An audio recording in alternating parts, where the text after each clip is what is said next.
remember one of the first times I had the opportunity to fly on a plane. And of course, this being the first opportunity I had ever had, there was a lot of turbulence and disturbances in the air and a lot of clouds in the sky. So just perfect formula for a person that's never flown before. And I remember we were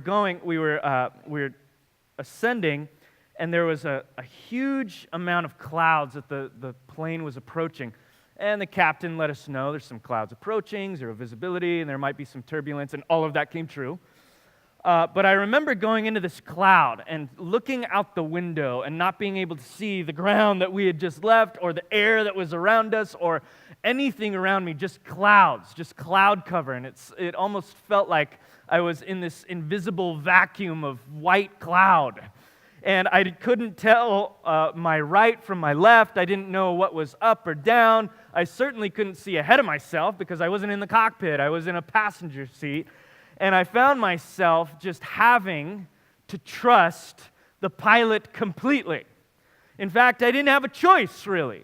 My life was in his hands, but this is where I really felt it. This is where I really felt the desperate trust of the pilot a few feet in front of me, was when we entered the cloud.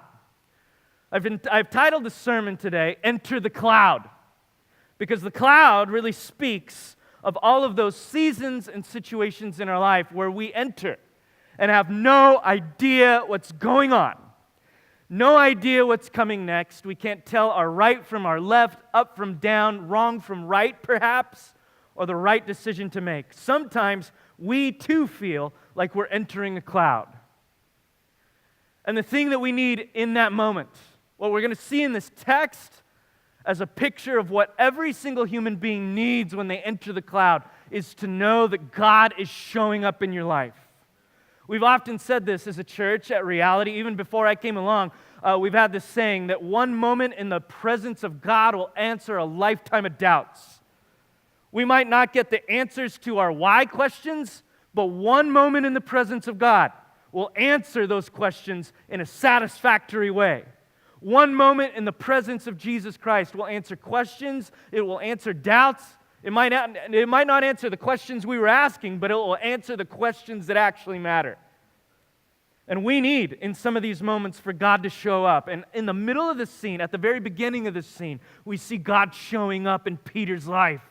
We see God showing up in John and James's life in the most radical way. And we see in those first few verses, now about 8 days after these sayings, he took with him Peter and John and James and went up on a mountain to pray. 8 days later, I want to remind you, and for some of you that weren't here last week, that one of the last lines that we read was Jesus saying to his disciples, I tell you truly, there's some of you standing here who will not taste death until they taste the kingdom of God.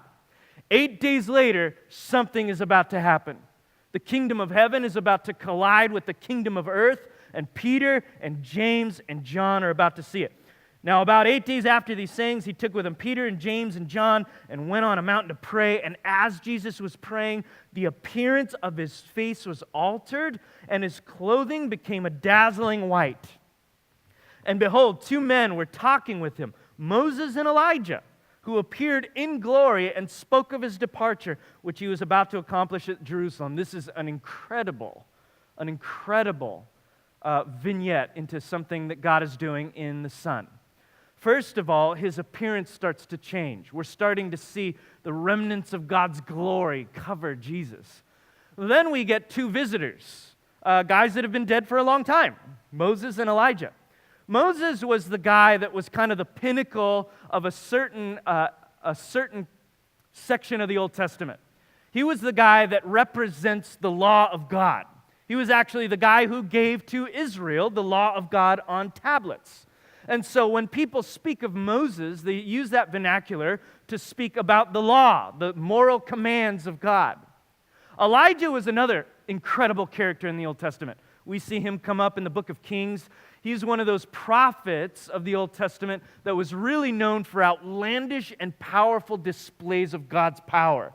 He got fed by ravens. He called fire down from heaven onto the altar.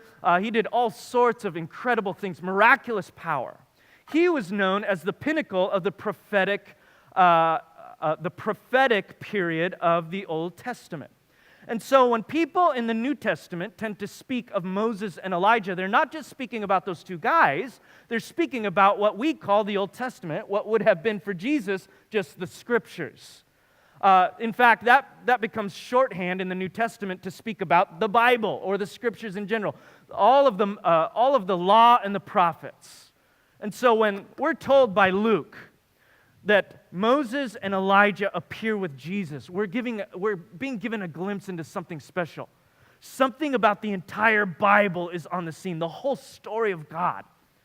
That's why it comes up in some parts of the Bible, like in Matthew, I believe it's chapter 25, Jesus says that the greatest commandment in the whole Bible is to love the Lord your God with all your heart, your soul, your strength, and to love your neighbor as yourself. And then he says, upon those two commands hinge all of the law and the prophets. What is he saying? The whole Bible really comes down to loving God and loving people, right?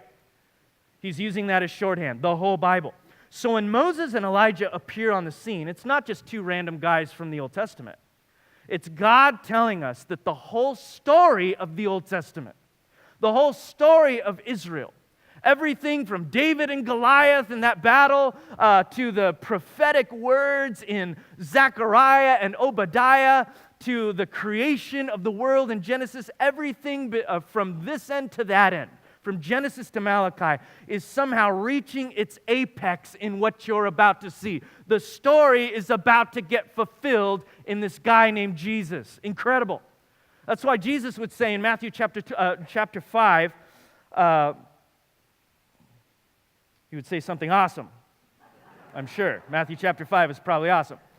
In another place, in the road to Emmaus, Sunday morning with Chris Lazo. Welcome to church. I'll just go somewhere else. In the Gospel of Luke, after he rises from the dead, he would be walking with his disciples on the road to Emmaus. And they would be troubled because their Messiah just died. They didn't recognize Jesus. And he's asking them, so what's been going on around Jerusalem the last few days? And they're like, haven't you heard? Our Lord, the one we thought was going to save everything, he just got killed, and we don't know what's going to happen. Some of the women think that they saw him in bodily form, but they're crazy. We don't know what's going on. And he says, you foolish ones and slow to hear and to understand that which the Scriptures have been telling you. And starting, the Bible says in Luke, starting from Moses and the prophets, he told them from all the Scriptures, all the things in the Bible concerning himself. And so right there, Jesus giving us a glimpse into what the whole Bible is actually about. The whole Bible is about Jesus. And so when we step into the scene in Luke chapter 9, verse 28 through 31, we're being told right off the bat that the whole Bible is pointing towards Jesus. The story is about him. And so for those of you that want God to show up in your life, I got good news for you. The Bible is a story about God showing up in the lives of broken humanity in the person and work of Jesus Christ. And the degree to which we get pulled into that story is the degree to which we will be truly living or set free. The whole story is about Jesus. For those of us that need God to show up in our life, at this time in history, Jesus has shown us who God is. God has shown up, even when you don't feel him, even when you don't see him, even when you don't have the answers to your question. The whole story of the Bible is that God has broken into our world in Jesus Christ. The problem, I think, for a lot of us, for most of us, for me, is that he doesn't always show up when we're ready for him. Nor does he show up in the way that we expect him to show up. Have you ever had visitors to your house, like maybe a dinner party or somebody coming over for coffee or tea or whatever floats your boat? What do you do the night before? You get ready. I know you do. I've come to your houses, and I've seen how perfect and polished they are, and I know that that is not real. I really appreciate it. But we do the same thing. Brianna and I do the same thing. We got 2 kids. Our house does not look polished. It looks polished when you come over, but it doesn't look polished the day before. And I know that some of you, when somebody comes over to your house, you're that type of person that's under the stove with a Q-tip and Lysol just scrubbing everything. And to the point where your home looks like something out of HDTV, okay? And so when your friends come over, what's the first thing that they say? Oh, your house looks so beautiful. And what do you say? Oh, I didn't even notice. It looks like this all the time. It's just a day of the life, day of the life. Now, have you ever had a visitor to your house that was unannounced? I have.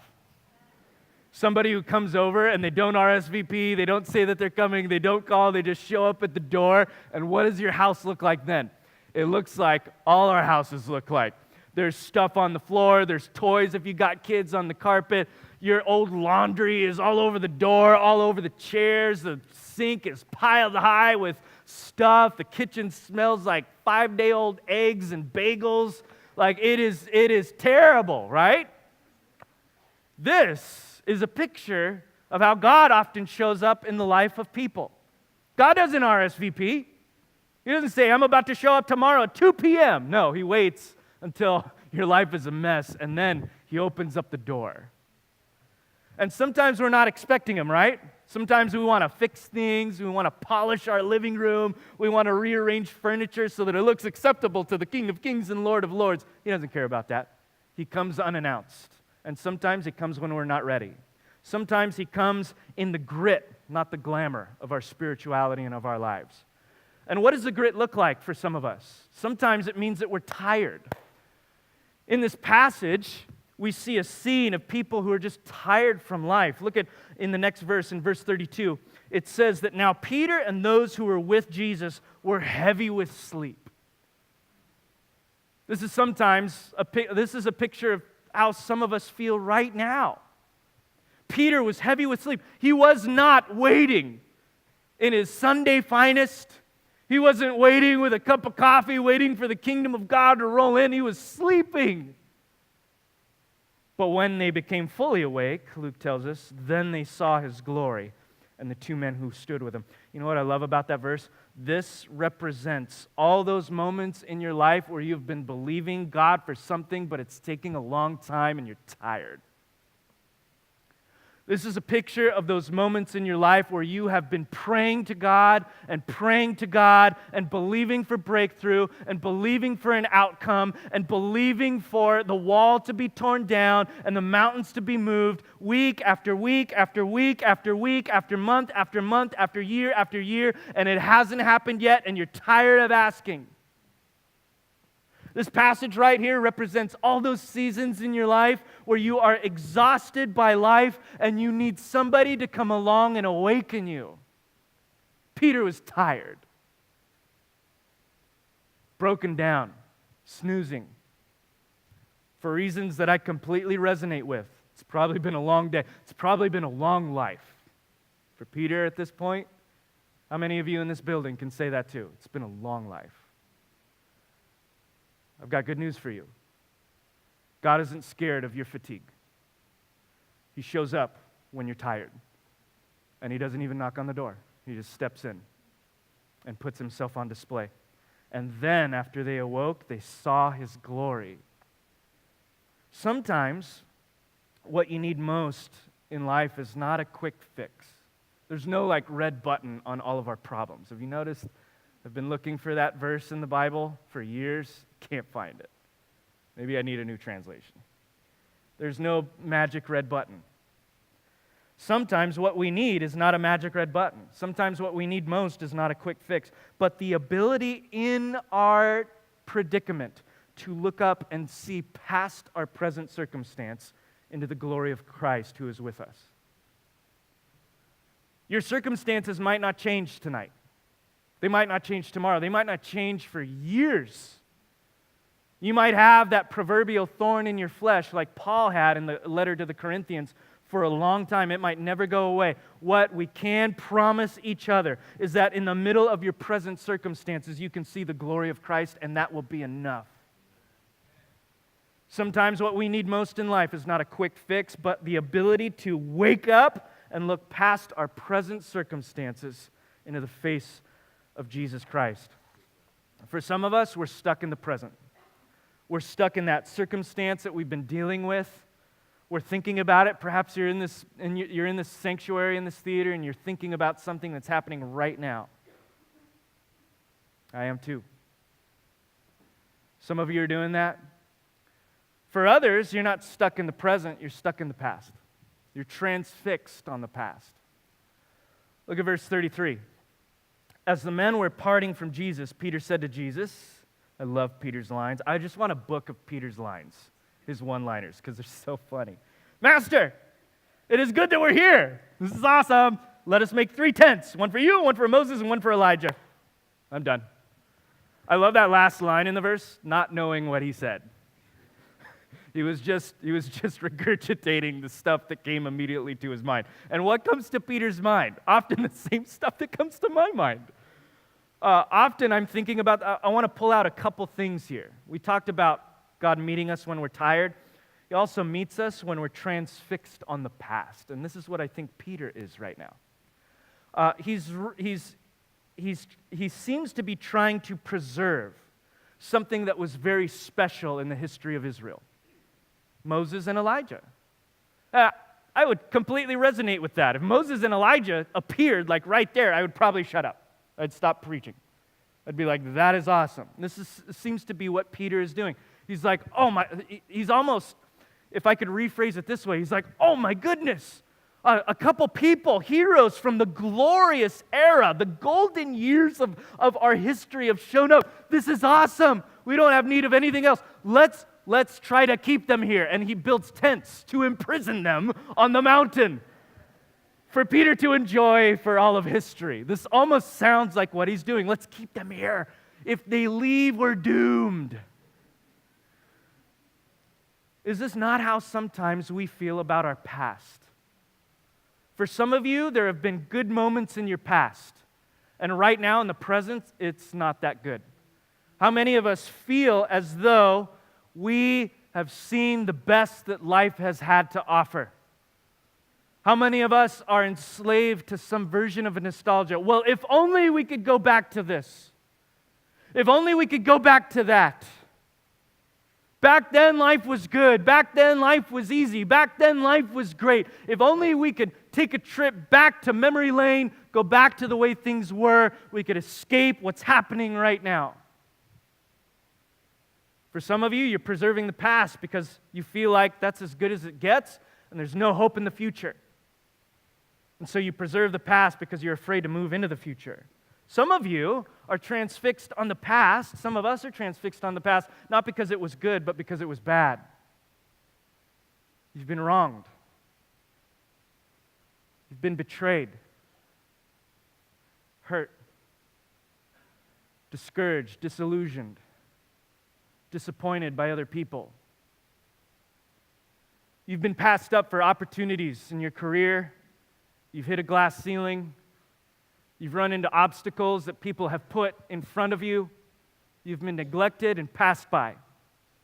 And that's all you can think about.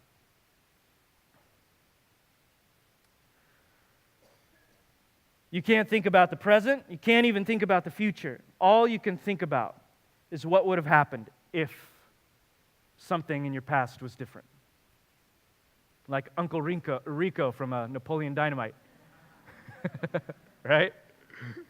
Those of you that haven't seen the movie, he's like the uncle of Napoleon Dynamite. He's like 40 or 50 years old, lives in his van in the middle of a field, and is constantly watching replays and throwing a football and reminiscing on how, if the coach didn't take him out of the Nationals, he probably would have gotten a touchdown, and if he gotten a touchdown, everything in his life would be different. He'd be rich, he'd be set for life, he'd be happy, he'd be famous, and he's sitting there in his old age talking to his nephew about how if things were different, my life would be different. Some of us are trying to preserve the past either because it's been really good or really bad. And because of that, it keeps us from moving into the future. Now, as a church, at Reality, we are not a church that is typically afraid about talking about the past. I've spent multiple sermons, run classes on how, as believers, we actually have to go back to the past in order to step forward into our future.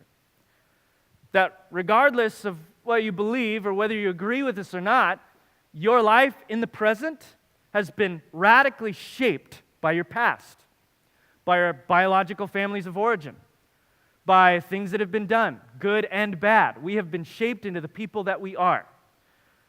And the Bible says things that are unbelievably wonderful, like you are a new creation in Christ. The old is gone, the new has come, and that you are to put off the old and to put on the new, as Paul would say. But at this church, we also believe what the Bible seems to teach, that you cannot put off the old unless you acknowledge what the old is. You cannot break old patterns in your life if you don't know what old patterns are. You cannot put on the new and replace the old with the new if you don't know what the old was. And so, as a church, we radically teach and remind ourselves and each other that we have to acknowledge what has happened in the past. We have to revisit it. We have to go there. But the prevalent point of this passage is that we can't stay there. We go there in order to move forward. We go there in hopes that Christ will liberate us from the things that have held us in bondage. And so we revisit the past, but we do not stay in the past. We step into our future, a life with Christ and God. For some of you, you've gone back to the past, and there you have stayed. And you can't get past the past. Others, you're not tired in the present. You're not transfixed on the past. Perhaps you're torn because of the future. Meaning you don't know what to do with your life. You don't know what decisions to make. It feels like there's a fork in the road, maybe multiple forks. There's a lot of forks. And you feel almost paralyzed because you don't know what to do with a particular situation that's coming your way. I think we can see that in Peter as well. In that same line, I'm going to read it again, but highlight a different sentence. This will be on the screen. And as the men were parting from him, Peter said to Jesus, "Master, it is good that we are here. Let us make 3 tents." Listen to this. One for you, one for Moses, and one for Elijah, not knowing what he said. In one sense, he's preserving the past. In another sense, he also doesn't know whether to choose Elijah, Moses, or Jesus. This is funny. He doesn't know which one to choose, and so he presents this solution for Jesus. Let's just make a tent for everybody. It's almost as if Peter is putting all of them on equal footing. This is like when we don't know what to choose in our life and we lose sight of what's most important. Peter's here talking about Moses and Elijah when Jesus Christ is in the room with them. Let me tell you something. I don't care if Elijah or Moses do show up in this room. If Jesus is in the room with me, if we have access to Christ, it doesn't matter who else is in the room with you. I don't care if it's Elijah. I don't care if it's Moses. I don't care if it's John the Baptist. I don't care if it's we 3 kings of Orientar bringing their gifts as traveling afar. I don't care if it's David and Goliath in the middle of a battle. I don't care if it's Steve Jobs from the dead. I don't care if it's a partridge in a pear tree. If Jesus is in your living room, think of Peter. Walking with Jesus, talking with Jesus, Jesus sleeping in his living room, eating with him day after day after day, and he misses it because of this epiphany of 2 old men from the Old Testament.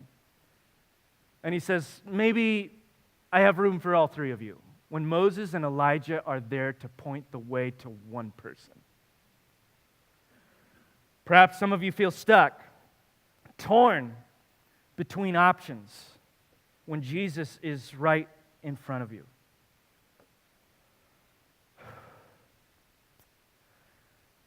When we speak of this season in our life, and these are just examples, we could probably go on and on and on about the things that we encounter in life that are less than glamorous.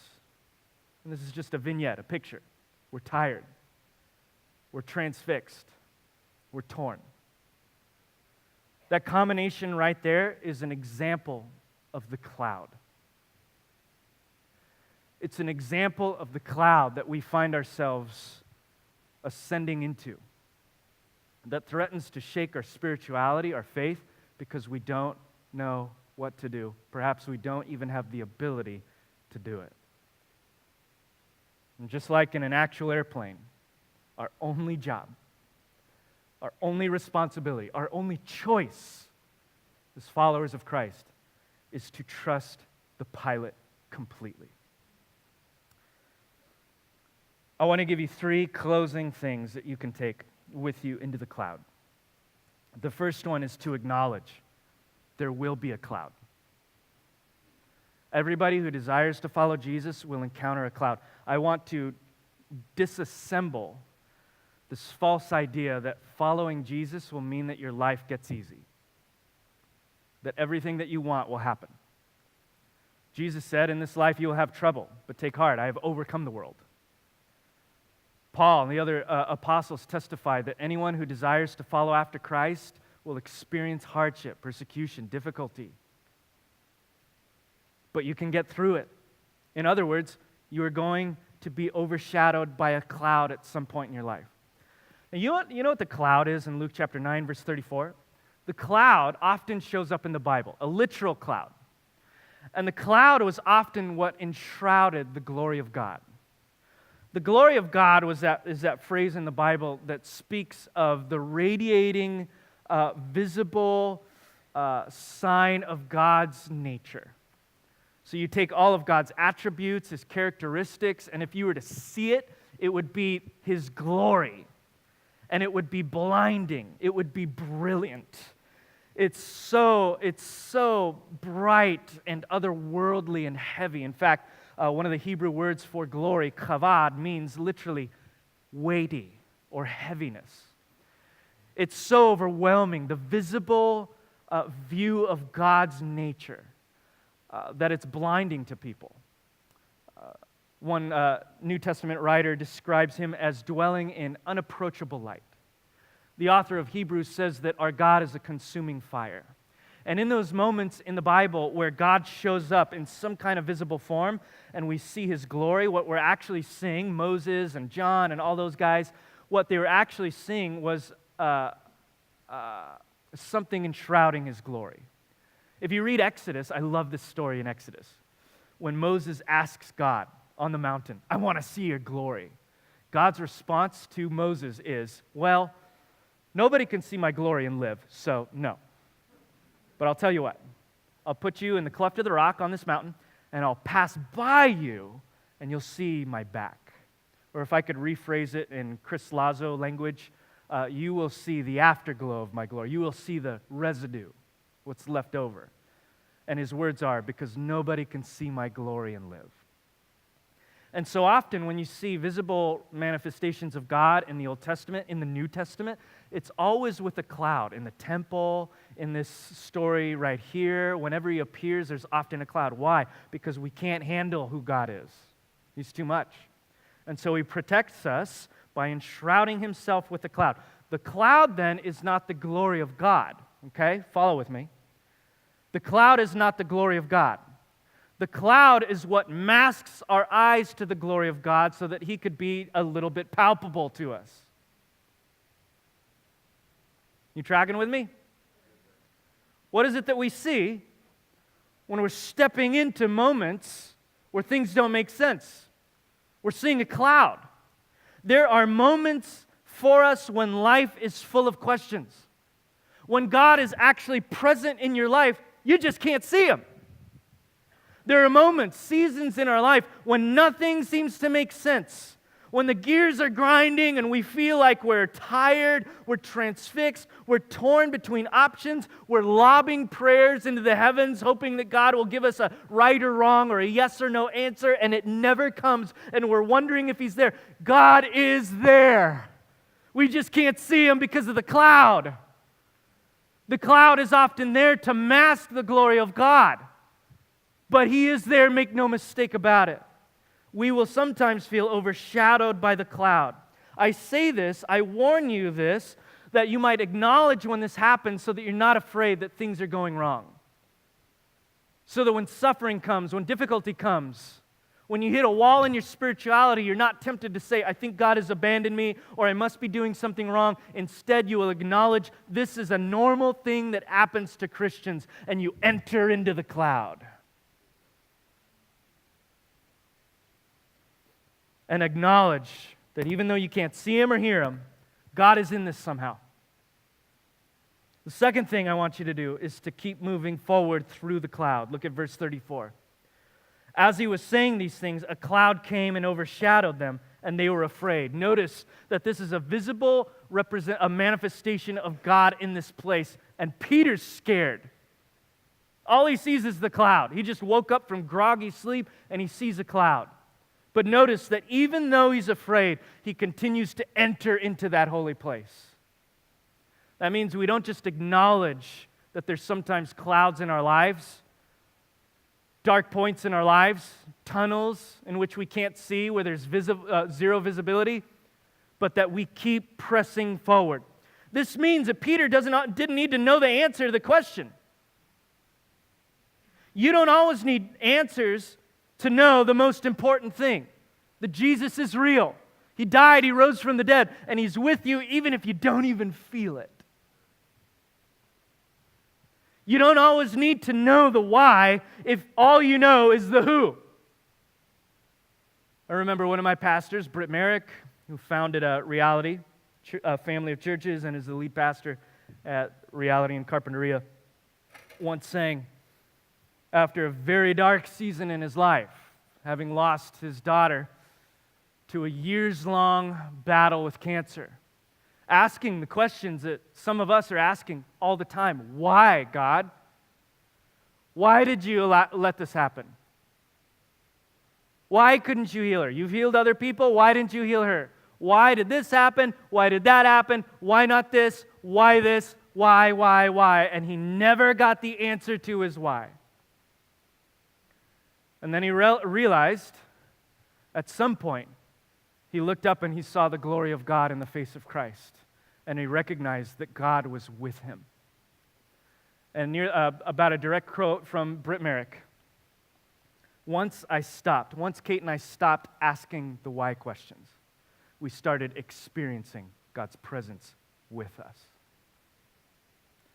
You don't always need to know the why about what you're going through if all you know is the who. If you have Jesus, you can enter the cloud.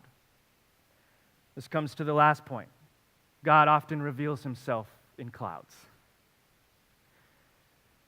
To make it a little more real and practical for our lives, God often reveals Himself to us in the valleys, not on the hilltops, not on the mountaintops. God often reveals Himself most powerfully in our difficulties and in our suffering, as opposed to our affluence and to our comfort. The Lord is my shepherd, I shall not want. He makes me lie down in green pastures. He leads me beside still waters. He restores my soul. He makes me lie down in paths of righteousness for His name's sake. And even though I walk through the valley of the shadow of death, I will fear no evil. Why? For you are with me. In the valley of the shadow of death, I will fear no evil. Why? I have everything I need in the valley. He is with me. God often reveals Himself in clouds. Look at this last passage where we'll end. And a voice came out of the clouds saying, "This is my Son, my chosen one. Listen to Him." And when the voice had spoken, Jesus was found alone. And they kept silent and told no one in those days anything of what they had seen. In the middle of the cloud, in the middle of that season in life where nothing makes sense, and maybe it's even a little bit scary, God reveals Himself in a powerful way by showing us His Son. And not just giving us a glimpse of His Son, but inviting us to listen to what the Son has to say in the middle of what you're going through. The whole story of the Bible is about this guy. And the gospel is not that you have been able to energize yourself when life has gotten tired, or that you have been able to liberate yourself from your past, or that you have been able to make great and awesome choices in life. The gospel is that when you were tired, when you were transfixed, and when you were torn, God saw fit to step into your mess, into the cloud, and break through into your life in the person and work of Jesus Christ, who is here now, extending the same invitation to anybody who will listen that He's been extending for thousands of years. Listen to me. I'm going to ask Robert and the rest of the team to come out so that we can continue to listen.